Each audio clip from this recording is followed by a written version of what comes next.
That's gonna be. Whoa.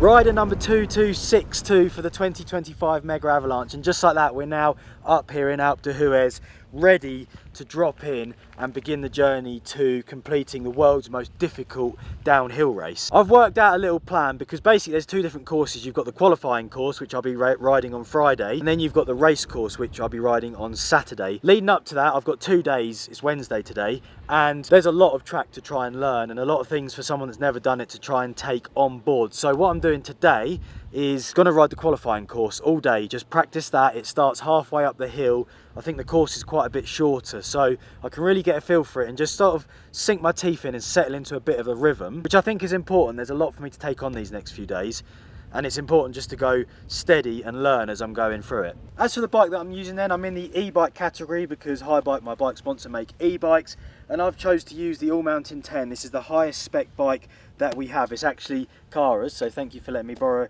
your bike. For this race I have made a few adjustments, setting it up more race spec. So starting at the front, we've gone tubeless with tyre inserts. I've never used these before because I normally just use inner tubes and run the tyres stiff for hitting big jumps and doing tricks. Then down here I have got a Branchy, which is a rear mech protector. This race is so tough on the bike. It's something I've got to think about in the practice because you don't want to attack some sections so hard that you're getting punctures and on the rock bending or damaging your gears, because that's instantly a DNF or a headache to try and fix your bike whilst doing the race. So the Branchy should prevent any mechanicals in a vulnerable area, which is the derailleur. There's nothing more left to say really. I'm just going to make my way to the top of the qualification course and get the Mega Avalanche underway. I've just made it to the very top. This is where the qualification begins, and this is it. This is my first taste of the Mega Avalanche ever, so I'm going to drop in and see what the section's all about. Here we go then, on course. First ever taste of the Mega Avalanche. Let's get it. Online I see everyone takes the inside lines. So that's going to be... Whoa. Wow. Bloody hell, that was a nice save. Got stuck on a rock straight away. Are you carrying on down? Yeah. Sick. I'll follow you down if that's all right. Following the MTB trail hub down. He's ridden this a few times I think. We literally only met 2 seconds ago. So this could be really insightful.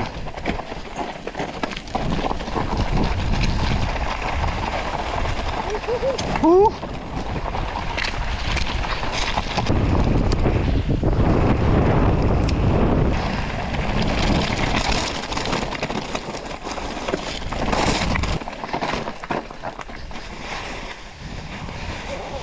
Oh.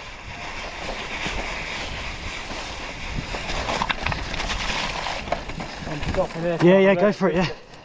Does that all get marked for the race, or do you just have to know where it goes? What's that? Does that get marked out for the race? No, that's as is. Cool, okay. And then you come to this and it's like an absolute free-for-all. So everyone just picks different lines here? Yeah. So what's that there then? That's a drop? Yeah, oh, this really. is sort of the smaller side. Yeah, that's it. This is the line. Yeah. It's not too bad, but it is like ride or die. Yeah, because it's or there. Yeah. That's less of a good run up for it, isn't it? The trouble is, it's so blind. Yeah, absolutely. You cannot see where you're going till you're like off it. And if you ended up like to the left where you want to be a bit right. Yeah. Yeah. I'm just going to roll in first and just see. It's just off that, isn't it? Okay. What are you thinking? You going for it? Yeah, I'll give it a go, yeah.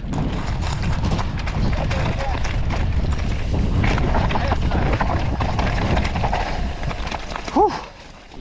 Yeah, it's not too bad. The hardest thing is just blind. Like you're riding at it and you're like, is that the rock? Am I going to land on the back of another rock, or like what happens? But the gap's short. Once you're in, you can just roll.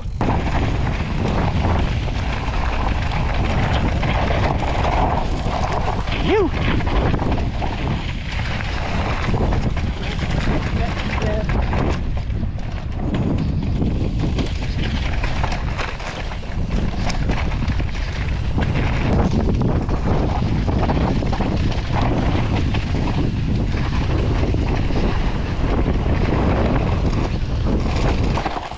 Yeah, there's line choices here, isn't there?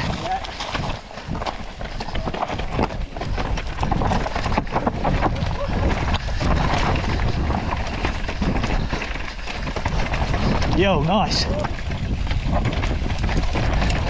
Oh!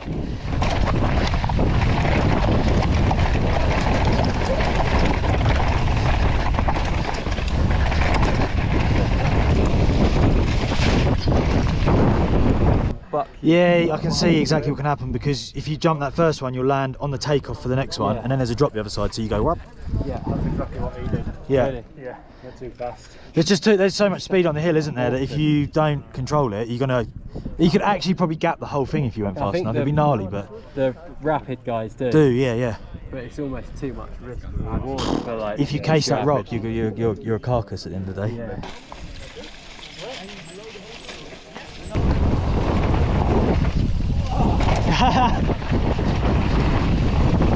That's a sneaky little one.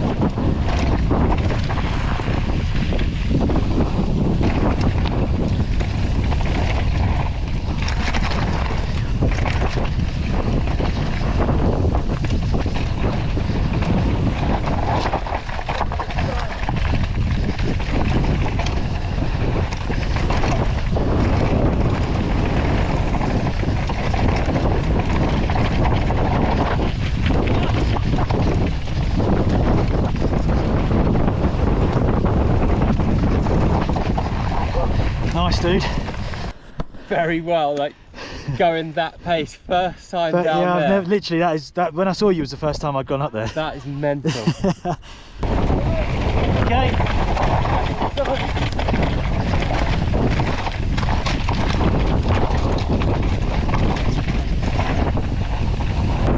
think I've got a punny. Has my tyre gone down?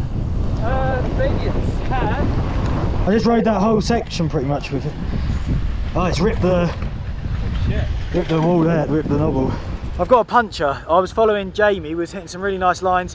Didn't hit anything that felt like it was particularly damaging to the bike, but the tread has just ripped off the tyre. So I think it's just an unlucky one, but it's happened right at the start of practice. I've not even managed to get a full run in on the qualification course yet. So I'm gonna make my way down and fix that, and then we can probably actually just start from halfway when I come back up. After fixing the puncture, I managed to get back on the bike yesterday afternoon and get some solid practice in on the qualification route. On the way down, I managed to ride on the snow, which I discovered that I absolutely suck at and need to practice because the race starts on quite a lot of snow, and if I ride it like I did yesterday, I'm going to crash a fair bit.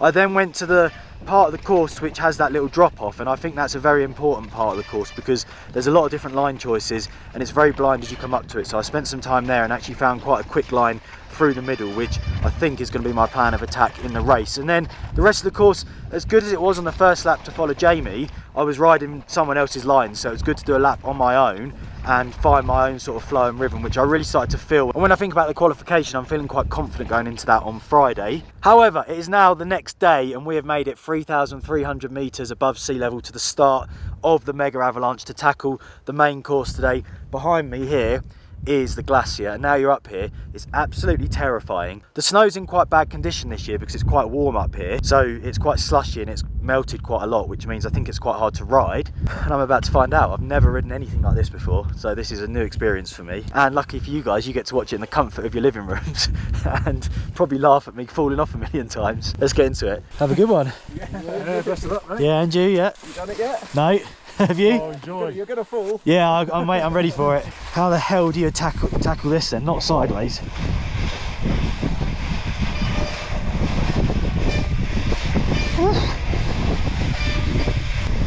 Oh, you just got to try and ride the ruts, I think. It's so bright. Oh my goodness.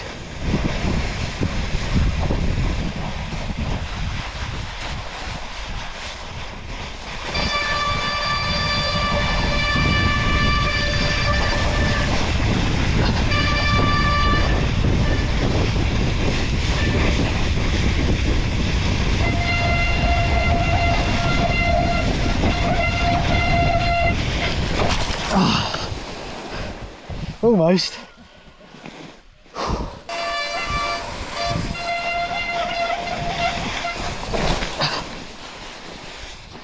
Whew, that was difficult. I wasn't talking much there at all because I was trying to focus, but oh, the altitude as well. It's quite physical on your core strength.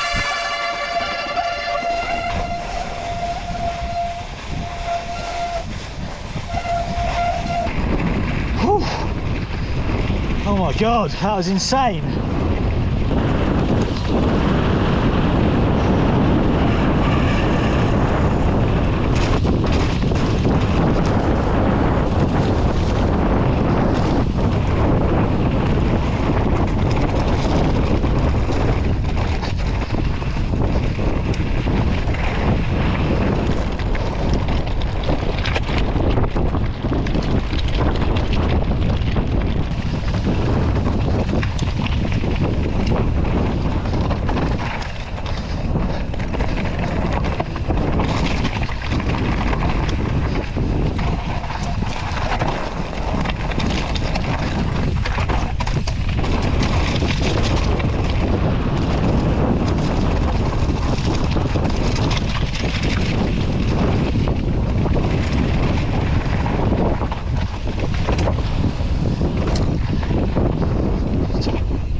Okay, that's not the line.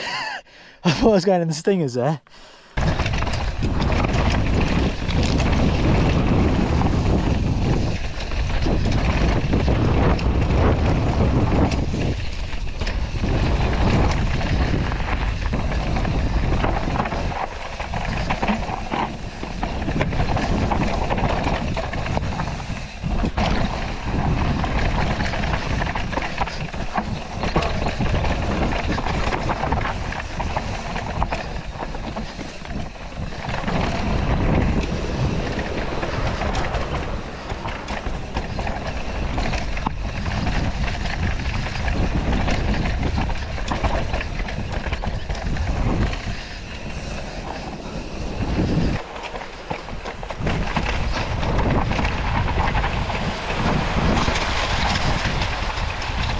This is like the first bit then that I've come to where you've got a bit of a choice in a line, so I need to remember the green fence before the cabin, because this is way quicker than going around that bit.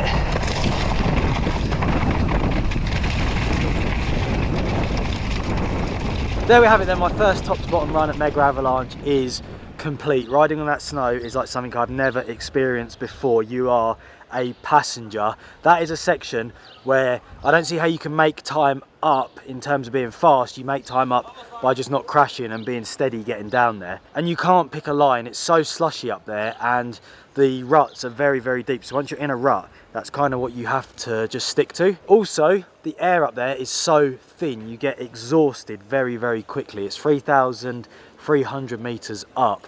It's very difficult to breathe, which makes that section even more tricky. So when you see the fire road, it's a relief. The rest of the main track is pretty nice. You've got some real fun, flowy bike park sections towards the bottom. Then in the middle, you've got like some rocky downhill technical sections. So a real nice contrast there.